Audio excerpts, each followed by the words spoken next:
ಕ್ರಿಸ್ತನನ್ನು ಪ್ರತಿಫಲಿಸುವಂತೆ ನಿಮ್ಮ ಆತ್ಮಗಳನ್ನು ವಾಕ್ಯದಲ್ಲಿ ಬಲಪಡಿಸುವ ಅನುದಿನದ ಧ್ಯಾನ. ಇಂದಿನ ಧ್ಯಾನದ ಶೀರ್ಷಿಕೆ ಕ್ರಿಸ್ತನಿಗಾಗಿ ಸೇವೆ ಮಾಡುವಲ್ಲಿ ದೊರೆಯುವ ಸಂತೋಷ.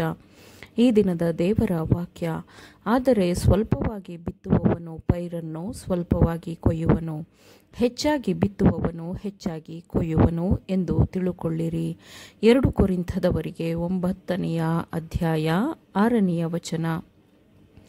ಸುವಾರ್ತೆ ಎಂದರೆ ಸೇವೆ, ಮತ್ತು ಈ ಸುವಾರ್ಥ ಸೇವೆಗಾಗಿ ತಾನೇ ನಮ್ಮನ್ನು ಕರೆಯಲಾಗಿದೆ. ಸ್ವಾರ್ಥ ಸಂತೋಷದ ಜೀವನವನ್ನು ಯಾರಾದರೂ ಆರಿಸಿಕೊಳ್ಳುವುದು ಎಂದರೆ ಅದು ದೇವರಿಗೆ ತೋರುವ ಅಗೌರವವಾಗಿರುತ್ತದೆ. ನನ್ನ ಸಹೋದರ ಸಹೋದರಿಯರೇ, ಪ್ರತಿ ವರ್ಷ ಸಾವಿರ ಆತ್ಮಗಳು ನಶಿಸಿ ಹೋಗುತ್ತಿವೆ. ಅವರ ಮಾರ್ಗದಲ್ಲಿ ಸತ್ಯದ ಬೆಳಕು ಬೆಳಗದ ಕಾರಣ ಸಾವಿರಾರು ಆತ್ಮಗಳು ನಾಶವಾಗುತ್ತಿವೆ ಎಂಬುದು ನಿಮಗೆ ಅರ್ಥವಾಗುತ್ತಿದೆಯೇ? ನಮ್ಮ ಲೋಕದಲ್ಲಿ ಒಂದು ದೊಡ್ಡ ಕೆಲಸವನ್ನು ಮಾಡಬೇಕಿದೆ. ಸ್ತ್ರೀ ಪುರುಷರು ಮಾನಸಾಂತರಗೊಳ್ಳಬೇಕು. ಭಾಷೆಯ ತಲಾಂತಿನಿಂದ ಅಲ್ಲ, ಅಥವಾ ಯಾವುದೋ ಅದ್ಭುತದಿಂದ ಅಲ್ಲ, ಆದರೆ ಶಿಲುಬೆಗೇರಿದ ಕ್ರಿಸ್ತನ ಬೋಧನೆಯಿಂದ ಮಾನಸಾಂತರಗೊಳ್ಳಬೇಕಿದೆ. ಲೋಕವನ್ನು ಉತ್ತಮಗೊಳಿಸುವ ಪ್ರಯತ್ನಗಳನ್ನು ಏಕೆ ವಿಳಂಬ ಮಾಡಬೇಕು? ಯಾವುದೋ ಉತ್ತಮವಾದ ಅದ್ಭುತವಾದ ಕೆಲಸಗಳು ನಡೆಯಲು ಅದಕ್ಕೆ ದುಬಾರಿ ಉಪಕರಣಗಳನ್ನು ಒದಗಿಸಲು ಏಕೆ ಕಾಯಬೇಕು?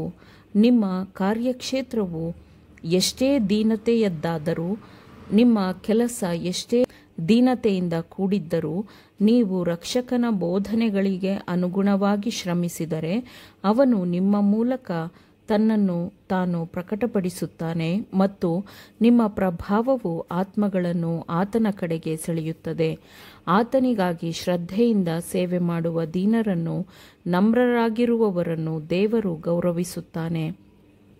ಅಂಗಡಿಯಲ್ಲೋ, ತೋಟದಲ್ಲೋ ಅಥವಾ ಕಚೇರಿಯಲ್ಲೋ ನಾವು ಎಲ್ಲೇ ಕೆಲಸ ಮಾಡಿದರೂ ಆತ್ಮಗಳನ್ನು ಉಳಿಸುವ ಪ್ರಯತ್ನವನ್ನು ನಾವು ಆ ಕೆಲಸದಲ್ಲಿ ಸೇರಿಸಬೇಕು. ನಮ್ಮ ಆತ್ಮದಲ್ಲಿ ದೇವರ ಪ್ರೀತಿಯನ್ನು ಇಟ್ಟುಕೊಂಡು ಇನ್ನೂ ಹಗಲಿರುವಾಗಲೇ ನಮಗೆ ಗುರುವಿನ ಸೇವೆಯಲ್ಲಿ ವಹಿಸಿಕೊಟ್ಟಿರುವ ಕೆಲಸವನ್ನು ಮಾಡಬೇಕು. ಎಲ್ಲ ನೀರಿನ ಬುಗ್ಗೆಗಳ ಬಳಿಯಲ್ಲೂ ಬೀಜವನ್ನು ಬಿತ್ತಬೇಕು. ನಮ್ಮ ಕೈಗಳಿಂದ ಏನನ್ನು ಮಾಡಲು ಸಾಧ್ಯವೋ ಅವೆಲ್ಲವನ್ನು ನಾವು ಹರ್ಷಚಿತ್ತದಿಂದ ಮಾಡಬೇಕು. ನಾವು ಯಾವ ತ್ಯಾಗವನ್ನು ಮಾಡಬೇಕು ಎಂದು ಕರೆಯಲ್ಪಟ್ಟಿದ್ದೇವೆಯೋ ಅದನ್ನು ಹರ್ಷಚಿತ್ತದಿಂದ ಮಾಡಬೇಕು. ಎಲ್ಲ ನೀರಿನ ಬುಗ್ಗೆಗಳ ಬಳಿಯಲ್ಲಿ ನಾವು ಬಿತ್ತುವಾಗ ಹೆಚ್ಚಾಗಿ ಬಿತ್ತುವವನು ಹೆಚ್ಚಾಗಿ ಕೊಯ್ಯುವನು ಎಂಬ ವಾಕ್ಯದ ಖಚಿತತೆಯನ್ನು ನಾವು ಅರ್ಥ ಮಾಡಿಕೊಳ್ಳಬಹುದು. ಕೃಪೆಗೆ, ಹೌದು, ಸಾರ್ವಭೌಮನ ಕೃಪೆಗೆ ನಾವು ಋಣಿಗಳಾಗಿದ್ದೇವೆ. ಆ ಕೃಪೆಯು ನಮಗೆ ವಿಮೋಚನೆಯನ್ನು, ನಮ್ಮ ಪುನಃಸ್ಥಾಪನೆಯನ್ನು ನಮಗೆ ತೆರೆದಿಟ್ಟಿದೆ ಮತ್ತು ಯೇಸು ಕ್ರಿಸ್ತನೊಂದಿಗೆ ನಾವು ಪಾಲುಗಾರರಾಗುವುದಕ್ಕೆ ನಮ್ಮನ್ನು ಅದು ಕೊಂಡುಕೊಂಡಿದೆ. ಆ ಕೃಪೆಯು ಇತರರಿಗೆ ಪ್ರಕಟವಾಗಬೇಕು. ದೇವರು ಯಾರನ್ನು ಸೇವೆಯಲ್ಲಿ ಬಳಸಬೇಕು ಎಂದು ಭಾವಿಸುತ್ತಾನೋ ರಕ್ಷಕನು ಅವನನ್ನು ಕರೆದುಕೊಂಡು ತನ್ನ ನಾಮದ ಮಹಿಮೆಗಾಗಿ ಅವನನ್ನು ಬಳಸಿಕೊಳ್ಳುತ್ತಾನೆ.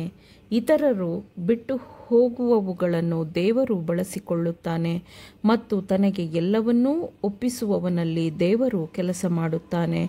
ಸೈತಾನನು ಕೀಳಾಗಿಸಿದ, ಸ್ಪಷ್ಟವಾಗಿ ನಿರ್ಲಕ್ಷ್ಯಕ್ಕೊಳಪಡಿಸಿದ, ನಿರೀಕ್ಷೆಯಿಲ್ಲದವರನ್ನು ದೇವರು ತನ್ನ ಕೃಪೆಯ ಪ್ರಜೆಗಳನ್ನಾಗಿ ಮಾಡಿಕೊಳ್ಳುತ್ತಾನೆ.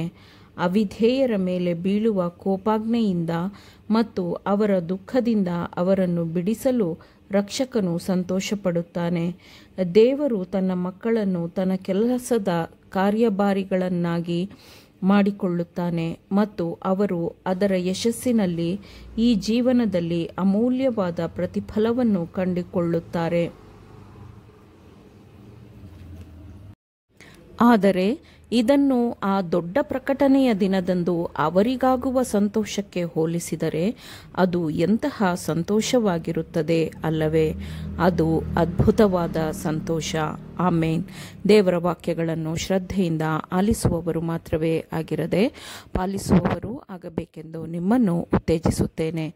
ಪರಿಶುದ್ಧಾತ್ಮನ ಸಹಾಯದಿಂದ ಆಲಿಸಿದ ನಿಮ್ಮೆಲ್ಲರಿಗೂ ಧನ್ಯವಾದಗಳು. ಮತ್ತೆ ನಾಳಿನ ಧ್ಯಾನಕ್ಕಾಗಿ ಸಂಧಿಸೋಣ. ಆಮೇನ್.